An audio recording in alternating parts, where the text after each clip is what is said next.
Wanita hari ini. Di awal siaran tadi saya dah tanya Sugi, apa agaknya beza antara laksa Pening, laksa Kedah dan juga laksa Utara. Di stesen pertama ni tadi saya ada sembang-sembang dengan tuan punya badan yang akan buat demo kepada kita hari ini. Mungkin beliau ada jawapan kepada persoalan kita hari ini. Kita bersama dengan Puan Sri Maizura Mat Zain yang membawakan laksa Utara. Utara ni dari mana ni? Betul ke? Saya buat laksa khususnya daripada Kuala Kangsar. Perak, kan? Tapi since kita berniaga, kita kena masak merangkumi majoriti yang suka makan. Jadi macam Pening suka wangi, Kedah suka pekat, kan? Macam Kuala Kangsar kuah dia ceroy sikit. Jadi kuah yang saya buat ni dia ada kombinasi ke semua negeri-negeri di utara sebenarnya. Tak adalah khas Kedah ke Pening ke tak ada. Jadi semua orang boleh makan lah. Puan Sri orang Kuala Kangsar, betul? Ya, betul. Okey, baik. Mungkin Puan boleh terus kongsikan macam mana kita nak masak laksa Utara ni, sebab laksa kuah dia yang paling penting kan? Ya, penting. Ya, betul. Sebelum tu saya tunjukkan dulu. Ini adalah jenis laksa. Laksa kita gunakan laksa beras ya. Laksa beras. Ya, memang ramai orang suka makan laksa beras kan. Baik, ada satu lagi laksa yang licin tu, betul? Ya, laksa itu laksa licin. apa ya? Itu laksa sagu Memang laksa licin lah. Kita panggil laksa licin. Ya. Okey, yang sesuai? Boleh, kuah ni sesuai saja dimakan dengan bihun pun boleh. Boleh makan dengan bihun, boleh. Ada yang customer makan dengan mi pun ada. Dengan kuih tiaw pun ada. Itu yang tadi ada orang tanya, laksa mi ada tak? Ada mi, kuih tiaw, macam-macam jenis orang makan macam-macam jenis. Baik. Baik. Yang sebelum kita buat kuah tu, kita perlulah merebus dulu ikan bersama dengan asam keping. Bila ikan tu dah dimasak, jadi kita akan asingkan tulang dan isi ikan. Dan inilah hasil dia, isi ikan dan juga air tulang yang telah di-blend dia bersama dengan air. Okey. Jadi ini kita guna ikan kembung. Ada ikan lain yang sesuai untuk kita gunakan? Ya, kita boleh guna ikan. Sambil-sambil tu jom kita boleh mulakan. Kita boleh guna ikan sardin, ikan mackerel dan ikan kembung yang biasanya orang gunalah. Baik. Maksudnya sebelum kita nak sediakan kuahnya, pastinya kita perlukan bawang merah. Untuk kita untuk masak. Memekatkan kuah, kita perlulah guna berapa banyak isi ikan dan begitulah juga bawang. Kalau isi ikan dia 2 kilo, bawang yang telah dipotong pun 2 kilo. Baik. Biar sama banyaklah, senang cerita. Saya boleh bantu untuk kisah sebab saya kita ada penolong tak pandai. Jadi kita buat yang kita pandai je lah. Jadi kita masukkan bahan-bahannya. Jadi selain daripada isi ikan, air tulang dan kita masukkan bawang. Sedikit lengkuas untuk mewangikan. Baik. Jadi belacan. Baik. Belacan tu dibakar dulu ataupun apa? Boleh guna dibakar ataupun belacan kampung. Tapi memang kena guna belacan kampung. Baik. Ini bawang putih. Jadi bila kita contohnya kalau kita guna 3 biji bawang, kita kena guna banyak macam ni lah. Baik. Kita terus masuk dan mungkin Sugi boleh terus blender di situ. Nanti saya. Kita masukkan sedikit air. Air dia kita kena masukkan sama tinggi dengan bahan ni. Baik. Sementara rakan di sebelah saya nak blend bahan-bahan berkenaan, mungkin Puan Sri boleh ceritakan sedikit. Kalau dekat rumah tu memang menu laksa ni jadi kegemaran ahli keluarga ke, selalu masak ke atau macam mana? Ini memang kegemaran saya daripada kecil. Saya akan masak macam ni. Boleh Sugi? Saya on ya. Dah on ke plug kat bawah? Lah, plug pun tak. Mungkin kita ada bahan yang dah di-blend ke? Tak apa, saya pegang. Alright. Memang menu ni dari kecil lagi suka? Ya, memang saya belajar masak daripada mak? Daripada mak. Ini resepi mak saya. Turun-temurun? Ya, turun-temurun. Mak saya memang pandai masak. Jadi kisah lagi ke? Kisah lagi. Pandai. Kalau ini pun saya tak pandai, Puan Sri Maizura. Bila dah siap blender, kita dah pasang api. Baik. Sementara Puan Sri nak masukkan, kita dapat lihat juga kat sini ada ulam-ulamannya untuk hiasannya, betul? Apa lagi bahan yang diperlukan yang untuk biasanya hiasannya? kita guna mesti ada salad. Salad ada dua jenis, yang ada banyak daun dengan yang bulat. Tapi yang bulat tu dia rasa manis. Manis kan? Jadi yang ini hanya untuk cantik sajalah. Tapi kalau nak ikutkan salad bulat tu lagi sedap, lagi manis, rangup. Sebab laksa kena guna condiments yang fresh, yang rangup kan? Baik. Okey, yang tu salad, timun, bawang, cili, limau, telur. Dan ada orang suka daun pudina pun boleh letak. Okey, baik. Mungkin kita percepatkan prosesnya sedikit sebelum nak masak tu. Mungkin Puan Sri Maizura boleh kongsikan. Selepas ni kita dah panaskan api, masukkan minyak ke? Tak ada tak. Kita tak masukkan masukkan minyak. kita terus bahan-bahan yang dikisar tadi tu. Kalau kita akan masukkan bahan ni. Okey. Dia punya pecik-pecik tu kena kamera. Baik. Dan bila harus kita masukkan ikan yang dikisar itu tadi?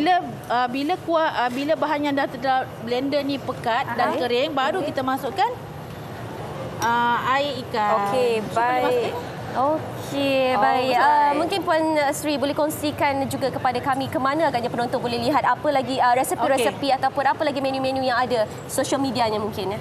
Ya, kita ada IG, Facebook, even TikTok pun kita ada nama Laksa KG Baru. Bermaksud Laksa Kampung Baru. Dekat sana kita ada postkan gambar-gambar menu kita. Yang top selling item kita kari laksa. Kita ada kari laksa. Yang memang kalau foreigners datang ke Malaysia, dia kalau Kuala Lumpur, dia akan datang ke kedai kita. Dan antara laksa dengan kari laksa, dia orang lebih suka kari laksa. Okey, baik. Saya rasa kami nak berikan masa untuk Puan masak kuahnya. Sambil-sambil Puan masak tu, mungkin Syira kita boleh kongsikan bersama dengan penonton trivia yang disediakan oleh Tasha. Jom kita tengok. Tahukah anda, juadah laksa pada awalnya berasal dari kawasan Asia Tenggara. Makanan yang popular dengan rasa kuahnya yang pedas dan lazat merupakan antara makanan yang menjadi kegemaran ramai dalam kalangan masyarakat di Malaysia. Antara menu laksa yang menjadi kegemaran ramai adalah seperti laksa utara, laksa Johor, laksa nyonya dan laksa lemak kari.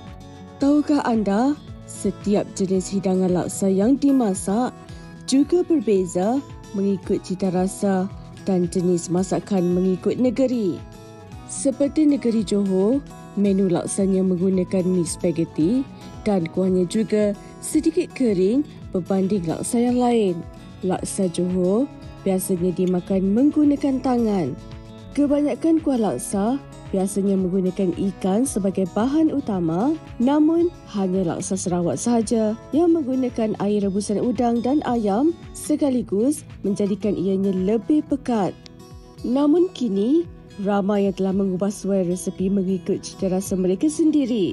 Tidak hairanlah, keunikan laksa yang mempunyai pelbagai rasa dalam satu juadah membuatkan ramai yang menggemarinya. Baik, dari negeri utara kita ke Sarawak. Kita bersama dengan Puan Latijah Tahir yang membawakan laksa Sarawak. Tadi saya dah berkongsi kisah saya berkaitan dengan laksa Sarawak. Salah order. Tapi saya sebenarnya tak salah order. Memang rupa-rupanya laksa Sarawak nampak macam mi kari sedikit lah. Betul. Kebanyakan orang ingat laksa Sarawak ni mi kari. So saya cakap, bukan, ni laksa Sarawak. Ini memang laksa lah. Okey, baik. Puan Latijah sendiri memang orang Sarawak? Ya, betul. Okey, baik. Jom, kita tak apa, kita buang masa, kita start masak dulu. Mungkin boleh ceritakan kepada kami bahan-bahannya? Okey, yang ni paste laksa. Saya gunakan paste laksa Sarawak lah. Okey, yang ni bahan-bahan dia untuk campuran lah. Baik. Saya guna susu cair. Susu cair? Ya, yang ni santan. Okey. Yang ni sambal udang lah. Untuk masukkan sekali kat dalam ni. Sebab lain orang lain caranya buat kan. So saya buat cara saya lah. Okey, tapi sebelum tu Puan Latijah, saya nak tanya, sambal udang ni macam masak sambal untuk nasi lemak tu ke? Ke sambal macam mana? Lebih kurang macam tu lah.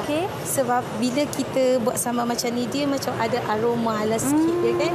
Okey, baik. Mungkin sambil tu kita boleh start memasak. Kita boleh buka periuk. Kita nak masukkan apa dulu? Okey, kita masukkan ni dulu. Yang ni air rebusan ayam. dengan udang.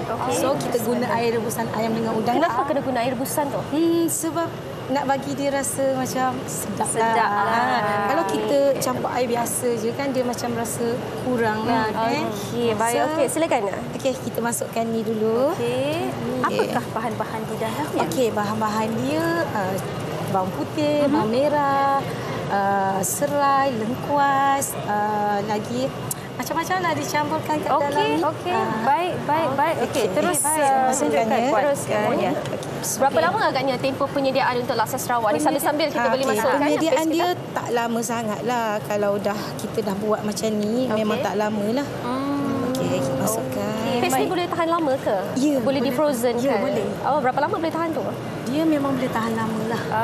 Dan biasanya laksa Sarawak ni dimakan dengan mi yang halus-halus macam bihun. Bihun. Ya, betul. Tapi dia bihun lah, memang bihun. Ya, memang bihun.